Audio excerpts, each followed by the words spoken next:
नमस्कार, times of Swaraj में आप सबों का स्वागत है। मैं हूं संतोष सिंह और आज हम टाइम्स ऑफ स्वराज में चर्चा करने जा रहे हैं कि आखिर नीतीश को हो क्या गया है। ये सही है कि लोग कह रहे हैं कि उन्हें एक ऐसी बीमारी हुई है जो बीमारी लाइलाज है, सिजोफ्रेनिया। अक्सर इस उम्र में ऐसा होता भी है, लेकिन अभी तक मैंने उनके द्वारा कभी किसी प्रशासनिक और राजनीतिक निर्णय में गड़बड़ी करते हुए नहीं, मतलब गलती करते हुए मैंने नहीं देखा है। पहली बार तब उनको नोटिस लिया था जब बिहार विधानसभा में कार्यक्रम चल रहा था। हम कई बार चर्चा की है। लोकसभा के स्पीकर आए हुए थे, विजय सिन्हा बैठे हुए थे और नीतीश कुमार को सुनने का मौका मिला था। ठीक 2020 के चुनाव के परिणाम आने के कुछ महीने बाद, और वो अरुण जेटली का नाम भूल गए थे मंच पर। उन्हें 50 सेकंड लगा लगभग अरुण जेटली का नाम याद करने में। उसी दिन मुझे लगा कि ये आदमी अब मानसिक तौर पे पहले वाली स्थिति नहीं है। मतलब चुनाव प्रचार के बाद हम पहली बार उनका वो भाषण सुने थे और उसके बाद तो लंबे समय तक तो कुछ बात ही नहीं कर रहे थे, खामोश चुप रहते थे, ज्यादा नहीं। हाल के दिनों में जब कुछ दिनों से जब गठबंधन से बाहर आए हैं, जब राजद के साथ आए हैं, तो धीरे धीरे वो खुलना शुरू किए और इस तरीके से खुल जाएंगे मैंने भी नहीं सोचा था।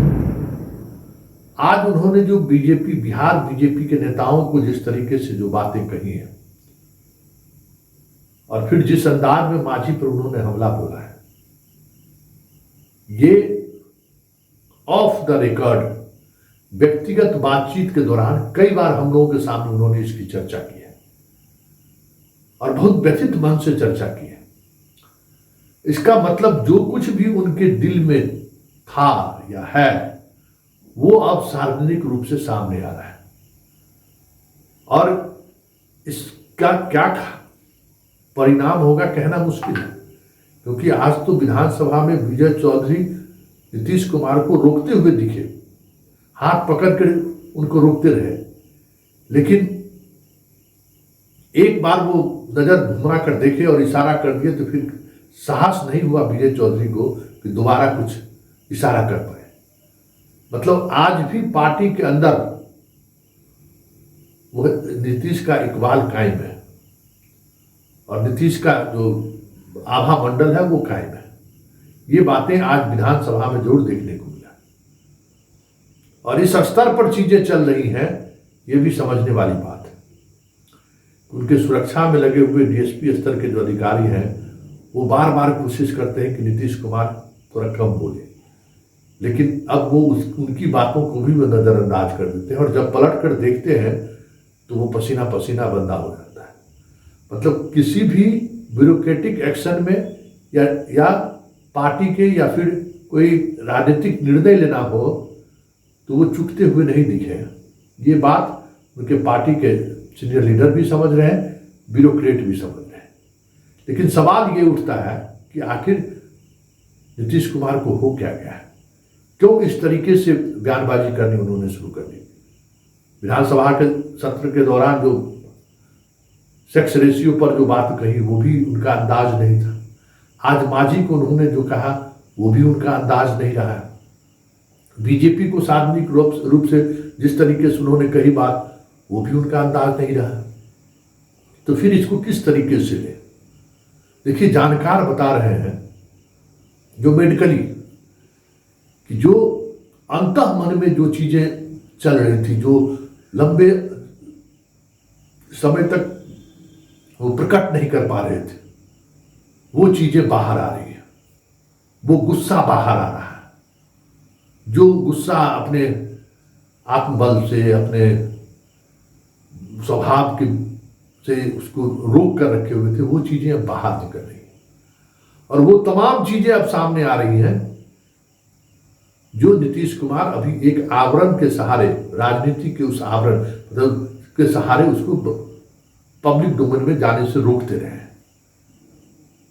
तो आने वाले समय में अगर यही चीजें जारी नहीं तो समझिए कि एक नया नीतीश आपको देखने को मिलेगा।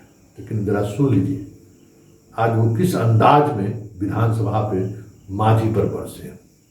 नहीं किया है तो इससे कोई फायदा नहीं होने वाला है। इसलिए महोदय मैं कहना चाहता हूं कि दे रहे हैं, हमको बात नहीं समझ में आ रहा है। इनको कुछ आइडिया है? ये तो मेरी गलती है कि इस आदमी को हमने बना दिया था मुख्यमंत्री। नहीं ठीक है, ये कोई सेंस नहीं है इसको, ऐसे ही बोलते रहता है, कोई मतलब नहीं है। बढ़ जाएगा। हो गया। हम कह रहे थे कि आप ही लोगों के साथ रहिए। अध्यक्ष महोदय भाग के चलाया था 7 पार्टी में। अध्यक्ष अभी महोदय हम जान करके भगा दिए उधर। अध्यक्ष क्या उधर रहिए, इसीलिए हम कहेंगे बात हो गई है। अच्छा समर्थन कर रहे हैं पर भाई नहीं सुन लीजिए, बता रहे ये हैं बहुत गलत बात सारे बोल रहे लोग हैं। समर्थन कर रहे हैं। और कोई सेंस है ये जो प्रचारित करता है? सुनो ना, बैठो ना यार, बैठो ना। अरे आप लोगों को जब छोड़ दिए थे, बोल रहे हैं, बैठिए, भूलिए मत बात बोल रहे हैं अरे महोदय। भूलिए मत। अरे 13 में जब आप लोगों को छोड़ दिए थे, अब अकेले थे तो हम, अरे चुनो रे यार, कुछ जानते हो, बैठो। हम इसको बना दिए। इसके बाद जितना मेरी पार्टी का लोग था सब हमको 2 ही महीना में कहने लगा कि गड़बड़ है, इसको हटाइए। और अंत में हमको बाध्य किया तो फिर हम बन गए थे। कहता ही माने कहता रहता है कि ये भी मुख्यमंत्री थे। अरे क्या मुख्यमंत्री था? ये तो मेरी मूर्खता से मुख्यमंत्री बना। आपकी, आप ऊपर वाला भी जान लो। आप बिना मतलब का रोज इसको पब्लिश करते हो, कोई सेंस है इसमें? थोड़ा मंत्री महोदय, तो आपने सुना, ये अंदाज जता रहा है कि नीतीश अब सारी मर्यादाओं को तोड़कर अब आमने सामने लड़ाई के मूड में है। और उनका अंदाज आने वाले समय में एक अलग तरीके को देखने को मिले तो कोई बड़ी बात नहीं होगी। भले वो मेडिकली ये चीजें बाहर आ रही हो, उनको बीमारी की वजह से ये चीजें बाहर आ रही हो, लेकिन ये बाहर आना राजनीतिक रूप से कितना नुकसान होगा ये जज करना फिलहाल मुश्किल है।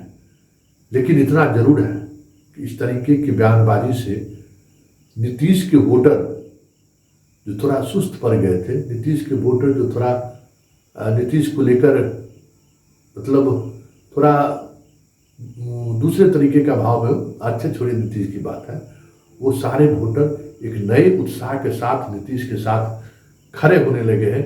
ये भी दिखने लगा है।